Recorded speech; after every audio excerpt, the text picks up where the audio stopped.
The Smithsonian Faculty Fellowship Program represents a rewarding academic professional development opportunity for faculty at Montgomery College. The fellowships are a product of a unique collaboration between Montgomery College and the Smithsonian Center for Learning and Digital Access. It's the first of its kind between the Smithsonian Institution and a community college. Leland Edgecombe is a registered architect and a certified master guitarist. He studied architecture as an undergraduate at Howard University, received joint master's degree in urban design and urban planning at the University of Pennsylvania, and completed his musical studies under a master guitar curriculum at the Berklee School of Music. Lee is a music instructor at the Montgomery College Cultural Arts Center in Tacoma Park, Silver Spring, where he teaches several classes, including the history of jazz. He has traveled extensively throughout Europe under a former faculty enrichment grant to include researching more than 200 museums and art galleries. I submitted my application a year and several weeks ago, and it's only a 500-page application and 500 word. I'm sorry. I was just checking to see if everybody was still awake at this time of night, And so my first two sentences read as this: immigration has so long been a familiar aspect of American development that it was not until the end of the 19th century where any question was raised as to the propriety of its continuance. The African American Great Migration, combined with the waves of European immigrants in the late 19th century, established the diversity and mobility which initiated multiple influences on American life and the characterization of its diverse musical art forms, to include jazz and the blues. Today, many of my history of jazz students are either directly of international origin or first generation of an immigrant family. And I often ask the question, why did you decide to take the class? And a lot of students come up with all kinds of reasons and rationales as to why they wanted to take the class. One of which has a lot to do with their parents and influences and be able to communicate with their parents. And some are brutally honest and just simply say, I needed the 3 credits, So there's so many things that we go over in the class, and I wanted to kind of explain that a little bit because there's a ramping up process that we have to go through before we even go to the museum. And when I looked at the student demographics, I have students from late teens to 70 years of age. And those are in 3 classes, one of which is the history of jazz, second is class guitar, and third is a series that I've created for workforce development now as titled American Folk Music Series. And it started in the fall 2015, Blues Guitar Workshop. And the second now will be acoustic blues, which involves the music of the Piedmont region, of the Appalachian region, and of the Delta region of the United States. So these are some things that I've been introducing to the college, and they've been very receptive. The ethnicity and heritage is all over the place, and one of the things that I have to bear in mind is that this is a music class specifically designed for music students. And I'll explain a little more about the diversity and the variety and the material there that we cover. 80% of the students in my jazz class are actually international students. Okay, it's very new to me because usually they're polarized classes based on their interest in the industry or in their fields. And the religions span. Jewish, Christian, Muslim, Catholic, and the gender is typically 50% male and 50% female. And the student majors are all over the place also, from 19 to typically 22 students in my history of jazz class, and I have roughly a maximum of 12 students in any of the demonstrative skills classes that I teach in guitar. So that's a limit because you can only get to so many students at one particular time until you come back together in the next class. History of Jazz is a general education distribution course. And what that means is that a number of my students, well, of course in music, that's applied. It means that there has to be some opportunity for the students to be able to write, of course read, because that's something that we provide extensive assignments for that, but to be able to give oral presentations. Because in demonstrative skills, you spend a lot of time on your craft for the most part, hand-eye coordination, playing the instrument itself, whether it be guitar, piano, or woodwind, or brass instruments, and so on and so forth. And so there are a combination of different texts that we use, as well as the video series of Ken Burns' History of Jazz. They have to watch an episode each week, number one. That's an hour and a half. Secondly, they have to write a paper each week on their reflections. Third, we watch videos throughout the course and listen to music throughout the course of the class itself. It's an hour and 15 minutes each day, Tuesdays and Thursdays. They do have a class presentation at the beginning of the semester normally, and then at the end of the semester, they actually learn to become music critics. So when you combine listening to music that may represent a wall of sound, in and of itself, that's a task for the semester. But when you combine that with object-based learning and portraiture reading, now you're getting a wall of sound trying to understand how you're going to pick apart these instruments out of the music itself, its form, its tempo, its meter, all of these types of things. And then portraiture reading, describe the sitter's pose and who's the artist and all the other things that come with that. So that's really an extra, series of assignments that was actually not expected for the most part, because I thought that I could actually use the Smithsonian experience to take the place of the concert review. And so the chairman said, no, that can't happen. So all of a sudden now all of this had to come in. And it was really an exercise in time management, even for myself, as well as really trying to get the students to understand why they have all this work, But it came out to work quite well. I wanted to start here because as I'm wrapping up, the students really need to understand a number of things before they go to the museum. For me to drop the museum on them and they cannot understand portraiture reading, if they cannot understand certain aspects of what they're looking at, so on and so forth, then there's not much of a reflection I can get back to from them other than, well, the painting has a lot of colors, as opposed to who is the painter, what is the medium, what time was it, who is the sitter, and what objects are in that painting, and so on and so forth. So we got started actually at the beginning of the semester with the National Portrait Gallery painting of Queen Elizabeth I, who was actually one of the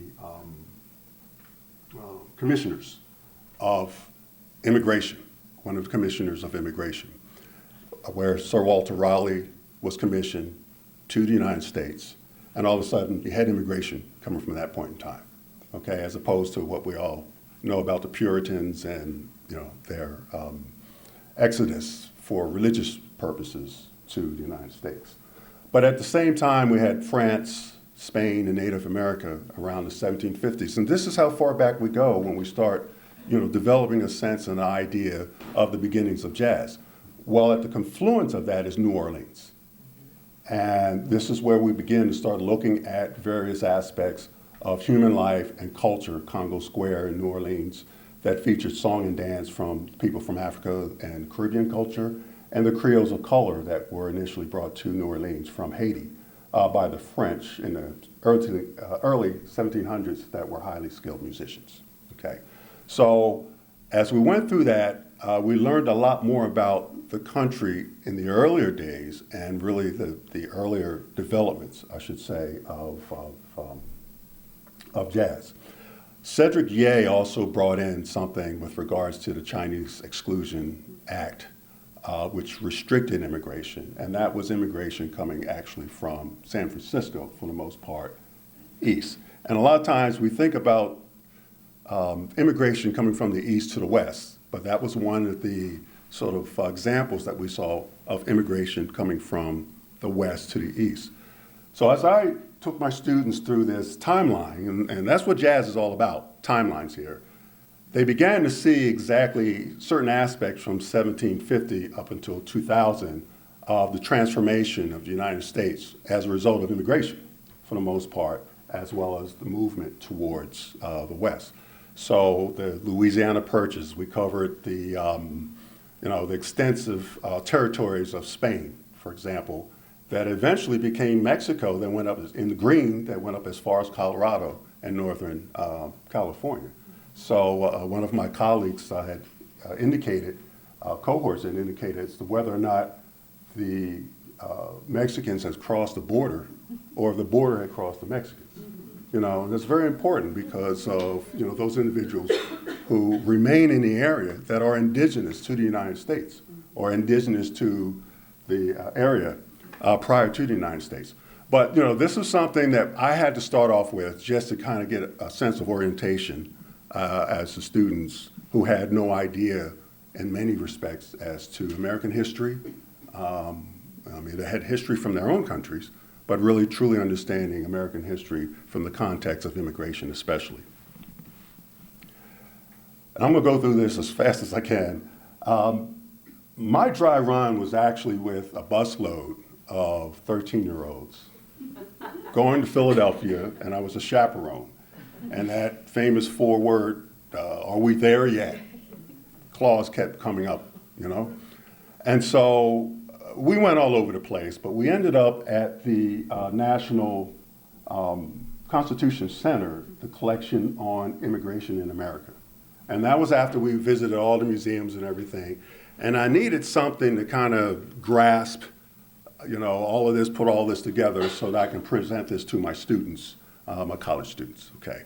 And so it was a very poignant presentation. And it really just looked at mass immigration from the 1890s, especially the 1880s, I should say, to the 1920s. And some of the legislation, which is a very important aspect, especially when we start dealing with music and jazz. And so we would go through legislation. If we look at African-American migration history and legislation, of course, in the last video, a young lady had mentioned the fact of the 13th Amendment and the Emancipation Proclamation, I should say, and Reconstruction. And then we began to start seeing the various styles of music coming out of that era, especially during Reconstruction, which was referred to as minstrel music. When the Reconstruction ended by President Rutherford B. Hayes, then we began to start seeing an infiltration of all different types of influences on music, as well as ragtime and blues. And I mention blues to a certain extent because it really wasn't recorded. A lot of this music was not recorded until like the 1917s to the 1920s. So basically, most of it was either by word of mouth or that opportunity for someone to see a concert and be able to spread the word. And it wasn't until, of course, the phonograph and the radio that began to have mass appeal and the distribution. These are photographs that were part of the National Portrait Gallery. And when I visited the first time, and I've been there several times, and they rotate these photos. So I was kind of excited thinking that my students would have an opportunity to see the photos, because at that point, they can actually use their portraiture readings to make some determinations as to what these really represent, what these photos really represent. But what was important here was to give them a general idea of research by using a census questionnaire, And so, and of course, the census deals with primarily racial lineage. However, what it has inside of it, and this was very important for the students to understand this, quadroon and octoroon was essentially a certificate of racial composition for the most part. So the case of Plessy versus Ferguson was a challenge to a gentleman who was 7/8 European and 1/8 of African descent. And that's where it led to the Supreme Court decision that upheld legal segregation as constitutional. And what did that mean? Well, first and foremost, there was a clear separation, European and non-European. So that those separate societies that were of African descent, of Caribbean descent, and of Creole were all put together. And this is where we began to see Dixieland music, literally. And so you had the technical proficiencies of individuals who went to the conservatories or conservancies, in France, so to speak, learning music. And the technical proficiencies of the individuals who were of African descent and improvisation and so on and so forth. And we ended up with Dixieland music that eventually moved into early jazz and moved on into other aspects of jazz. And that was one of the earlier aspects of understanding before we even went into the portrait gallery. So they really had that behind them. There's a certain faculty enrichment that came out of this for myself. If I can put myself into the pool here, okay? And to see the relationships between abstractionists and the avant-garde jazz artists, Elaine de Kooning and Ornette Coleman, who just passed a year ago, as a matter of fact. And so it kind of allowed me to look at jazz and the arts with some of the historical trends and national identities and so on and so forth, and how I can apply that to my coursework. So that would continue over a series of semesters and so on and so forth until I can have it really fully developed. And then also looking at abstractionist Jackson Pollock, who actually many of the avant-garde jazz musicians use his artwork to represent, their music. So abstractionists and avant-garde came together, and that was a huge marriage in music and art. And this was one of the things I really wanted my students to understand, so that when they go to the National Portrait Gallery, they just don't see a bunch of colors, or if they're listening to something, they don't just hear a wall of sound. I also had an opportunity, and I'm sure that the Smithsonian has gotten the best of one of their fellows by having me perform at 3 different events. One was at the National Gallery, Portrait Gallery. The other one was at the Anacostia Museum, African American Museum. And the third was at the Folklife Festival. I don't know if any of you had a chance to visit the Folklife Festival. So that was enjoyable for me. And I enjoyed that, had a good time.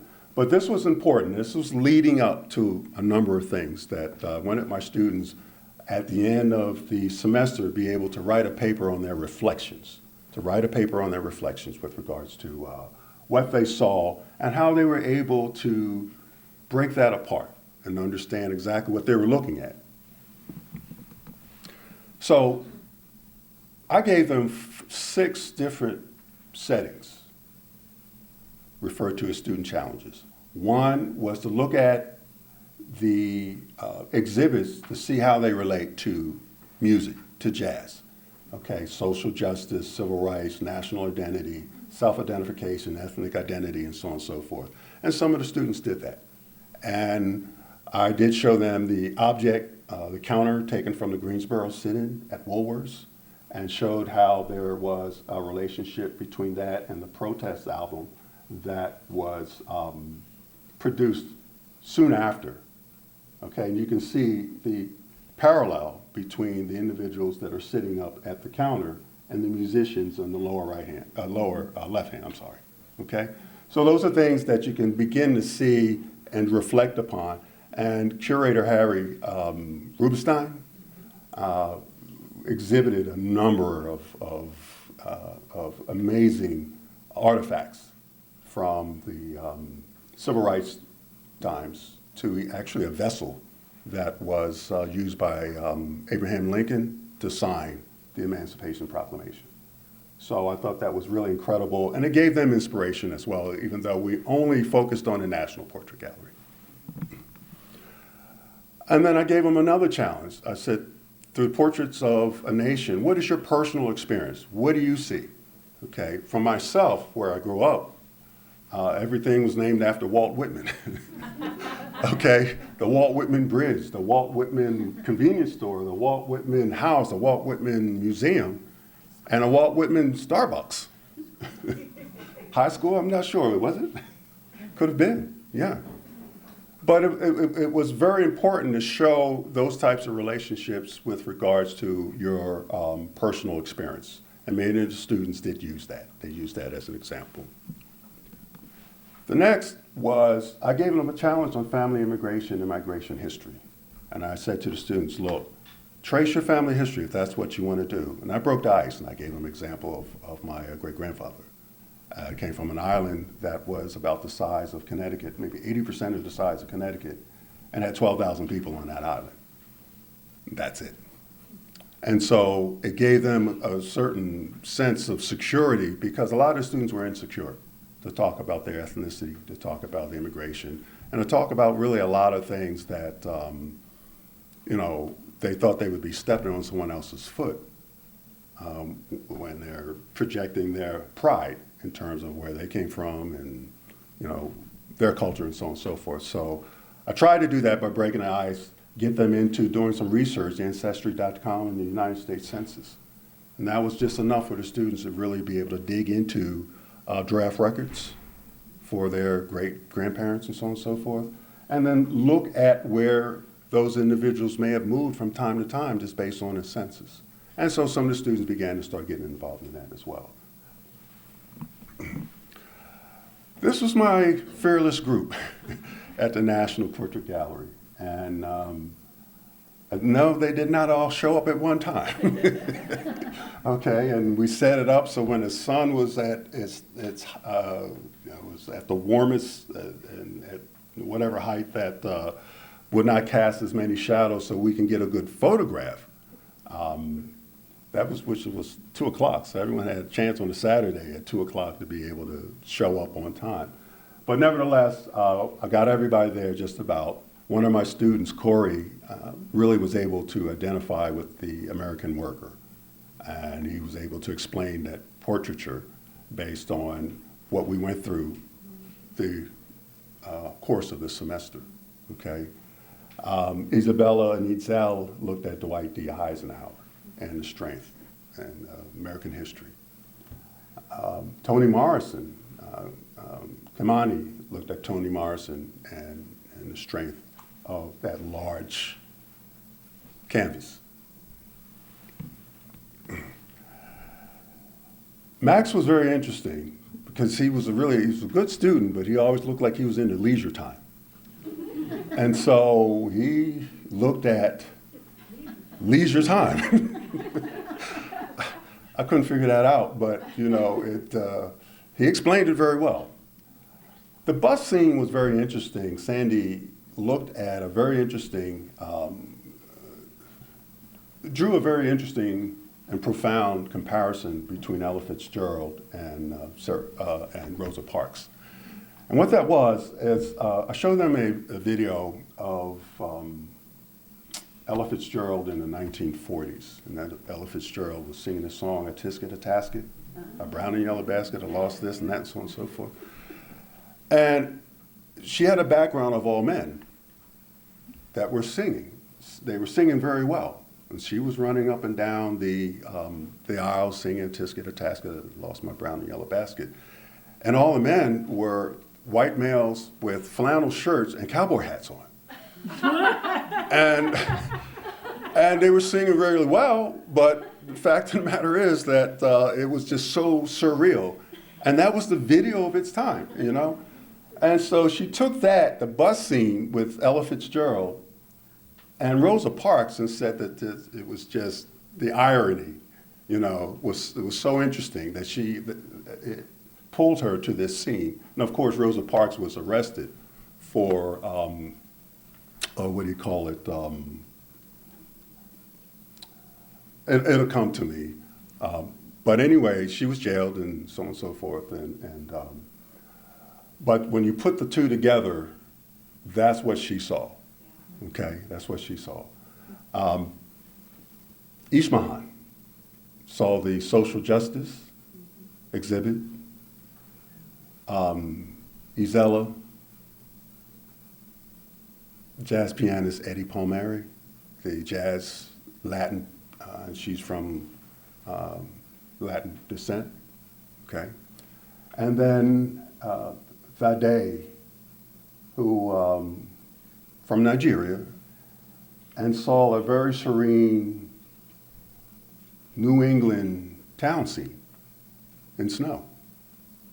And so you try and wonder exactly, you know, from these individuals, many of which have immigrated or first generation immigrants, that what they really saw and were influenced in these paintings, you know. And civil disobedience was actually the charge for Rosa Parks. I forgot, it didn't come to me, but civil disobedience. You know. Anyway, I wanted to end by just kind of giving a conclusion because, you know, my students gave a number of conclusions, but I know that it reaches a point in time where I'm going to have to continue that and combine these conclusions, synthesize these conclusions, and almost use them as faculty evaluation type of, you know, elements. So I concluded that I found the cohort experience and learning environment enriching in the sense that allowed me, through advanced study, to incorporate a higher degree of pedagogical innovation in my coursework. This experience consequently allowed me to expand my 2015 cohort theme of the American immigrant experience to include additional aspects of study in the humanities as it applied directly to my history of jazz course. The results not only enabled myself to make significant contributions to the enrichment, knowledge base, and research development skills of my students, but has also provided the potential to incorporate visiting the Smithsonian Institute Museum as a vehicle for future coursework assignments. And I will allow my students to continue to go to the museum for extra credit. I can no longer make it a 15% of the grade based on some of the requirements of the program itself, but it is still open for those opportunities. Global competence is attributed to the ability of our students to understand, respect, appreciate, and communicate effectively regardless of national identity and or cultural origin. My endeavor as a Smithsonian Faculty Fellow as applied to my classroom lectures and assignments has not only allowed the students to be culturally responsive, but I've provided them with the skills that would help them to have a deeper understanding of diversity and multiculturalism. The future application of my Smithsonian Faculty Fellowship experience is intended to expand the classroom dialogue on how future immigration continually and can continually contribute to the cultural vitality of our nation. Moreover, the Faculty Fellowship experience can provide opportunities for cross-cultural community exchanges, as well as offering scholarly engagement in the form of future lectures and performances, which I do from time to time, relevant to the preservation of our traditional American musical art forms. Thank you very much.